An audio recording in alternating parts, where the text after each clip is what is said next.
Russian President Vladimir Putin on Wednesday proposed various unconventional emergency social measures to support families and businesses amid the global coronavirus outbreak, such as a week-long holiday for workers and higher taxes on dividends.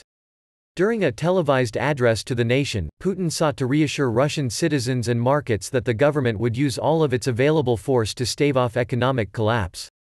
Russia has reported 658 cases of coronavirus, with Wednesday seeing its sharpest increase in new cases, and says nobody has died.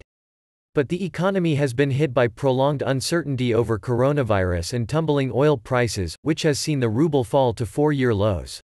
Putin's announcement that next week, beginning on March 30, would be an extended holiday for workers, with the exception of key business like pharmacies, banks and supermarkets, was an unconventional step. Some other countries have preferred locking down cities, with people only allowed out for food and medicine. Russia's economy, like that of other countries, is under strong negative pressure because of the consequences of the epidemic, Putin said. It is now crucial to prevent the threat of the disease spreading rapidly.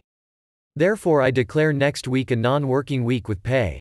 Alongside this measure, Putin said unemployment benefits should be lifted to mirror the minimum wage, at 12,130 rubles $153 a month, specifically mentioning the need to support young people, a group of voters he has traditionally found harder to win over at elections. He suggested increasing child benefits by an extra 5,000 rubles a month for all children under the age of 3 and also proposed a 6-month moratorium on tax payments for small and medium-sized businesses. To combat capital outflows, Putin said all interest and dividend payments that leave Russia should be subject to 15% tax, up from the current level of 2%. If foreign partners do not accept our suggestion, then Russia will unilaterally withdraw from these agreements, he said. Furthermore, Putin said Russia would tax interest payments on deposits of more than 1 million rubles, a measure he said should help allocate additional funds to fight the economic impact of coronavirus.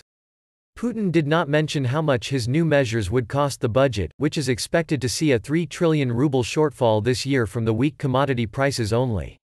Russia has already tapped its rainy day fund, the National Wealth Fund (NWF), for emergency support of the ruble and some other sectors. As of March 1, the NWF held 8.2 trillion rubles, or 7.3% of the gross domestic product.